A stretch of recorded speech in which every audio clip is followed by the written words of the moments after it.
Hello. Haven't done a video today. I haven't really had anything to say. I still don't have anything to say.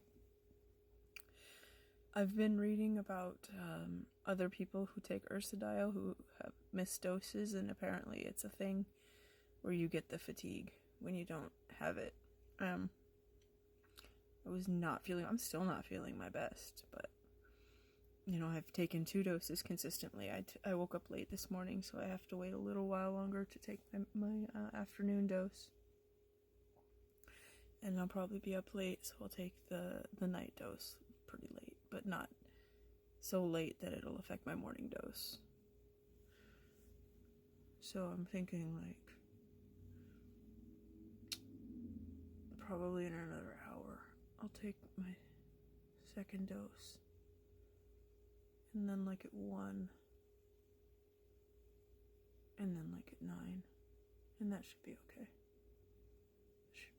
I shouldn't overlap it too much. I don't see too many warnings about that, like some of the other drugs that I would need if I were going to get the transplant. I watched a video about the drugs after transplant last night, and I only got through half of it. I got through a half hour of it, and I was like, I can't watch this anymore. Just all of the, I think it had just gotten through the immunosuppressants and the, I think they were on to the antifungals and all that other stuff that you had to take also for the first 3 months. So after that, I can't watch any more of the stuff I'm going to have to take for the rest of my life, and all of the side effects. A lot of them cause diabetes, kidney failure,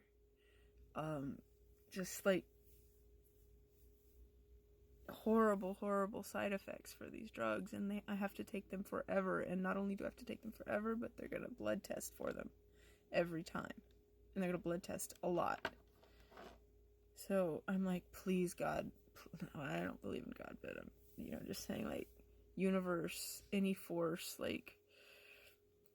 chaos, Kali, anybody, just please don't make me have to get a transplant. Please let these drugs, because these drugs are working. And I've also been reading that people who take these drugs, it does tend to halt PBC in its tracks. And the fact that my numbers were getting so good is evidence of that for me. So I would rather be on Ursodiol for 20 years than immunosuppressant drugs. And of course, I'm looking at the stats, only 50% of people after transplant are still alive after 5 years. And it's well, I would probably be in the 50% because I'm fairly young and strong and all of my systems are doing great.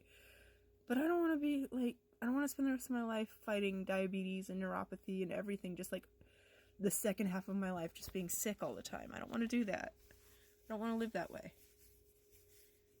So, I know drugs get better every year. And I know they're working on some good stuff for celiac, which would make my life a lot easier. They gotta do something about these anti-rejection drugs. Drugs causing diabetes, dude. I don't want diabetes on top of everything else. No, I don't want that. I hope it's a rare side effect, I don't want my kidneys to fail. My kidneys are in good shape. I know I'm whining. Okay, I'm whining. Stop. It hasn't happened yet. I'm not better from the real, to be honest with you, I felt a real decline in my health not taking those pills for the better part of a month. And it's not like I didn't try to get them refilled, but anybody who deals with the medical industry knows how it is. There's so many rules, and nobody's going to do anything. They're not going to do anything over the phone. You have to walk in and look at them. And you can't walk in and look at them for months because there's no appointments. So I'm so glad I have the drugs now, and I've enrolled in automatic refill and automatic payment. So I will never run out of those again, unless my gastro doctor doesn't get on the ball and renew. But I don't. I'm going to be seeing her all the time anyway, so there's no reason for that. Excuse me. It's not like I'm going to skip appointments. Excuse me again, sorry. Liver disease. I'm eating some blackberries right now and looking at the benefits. And there's pretty good benefits, except they're manganese, if you have a disease that means you can't eliminate manganese or easily, like chronic liver disease or anemia. It could become toxic. I'm like, oh boy. So, okay. I mean, I don't think that's a thing I have to worry about. I think my liver's working okay. I'm not really having problems. I mean, I've had hamburgers and fries and stuff, and I've been fine. No bad at all. And I'm not having a ton of hamburgers and fries. I'm not like eating like a pig. Like I said, I'm trying to focus on fresh fruits and vegetables, and I'm doing that. But every once in a while, I want a hamburger and fries. So yesterday I ordered one from Five Guys. They'll do it like in and out with just the lettuce instead of a bun. And oh my god, so good. So good. But it's also really expensive. It's $15 for a cheeseburger. So that's going to be pretty rare. And it's okay, I don't need to be ordering out, but yeah, like I can tolerate pretty much anything. I can drink a soda, I can do anything, I can eat anything and feel fine. Although, to be honest, I feel better after eating fruits and vegetables, so that's what I stick with. And also, it's easy, because it's gluten-free. You don't have to think about it. And it's got all the things I need to be taking in supplements anyway, so it's great.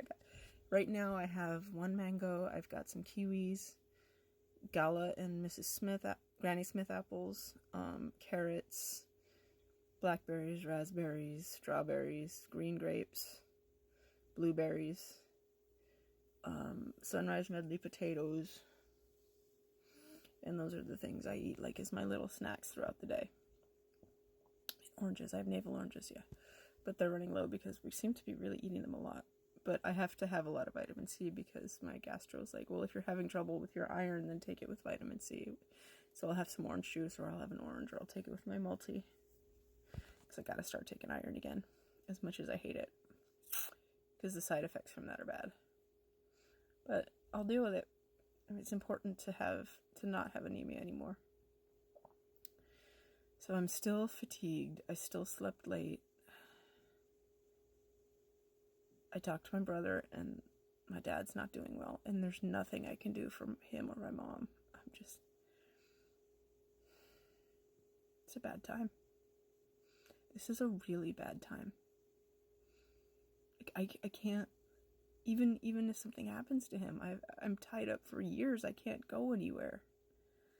I have to be near here. I have tests, and maybe if I don't need a transplant, I can go there like a month at a time, but I don't want to leave my home. This is my home. I love it here. I've got rent control. I pay very little for this apartment, but, the people around me pay a lot more. Way more than double. Well, maybe not way more than double. Probably not. But I don't want to leave here. And, but I don't want my mom to be alone, but, like, my brother's like, well, maybe I can fix up my house. And it's like, yeah, she can come over here during the day. She can come over here during the week. I'm home. I have no problem with that, but I can't live there. I can't move to Arizona. I don't want to switch to the Mayo Clinic right now. I want to stick with where I am. I want to stick with the doctors I have. I have a doctor who is going to follow me and hold my hand through the whole situation, and that's rare, and I'm not going to find that anywhere else. So, and of course I can keep my job, so my insurance would be the same. And it would cost me a lot. It would be cheaper for me, but that's not the point. The point is, this is just a bad time all around. So I've started getting back on my meds, so at least I will be physically better. At least that will not be a problem. My numbers will hopefully continue to go down.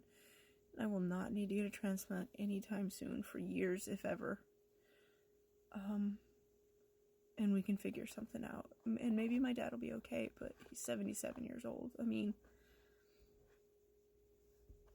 everybody goes through it. Every single one of us. So, it's just my time, but what a time. Anyway, yeah.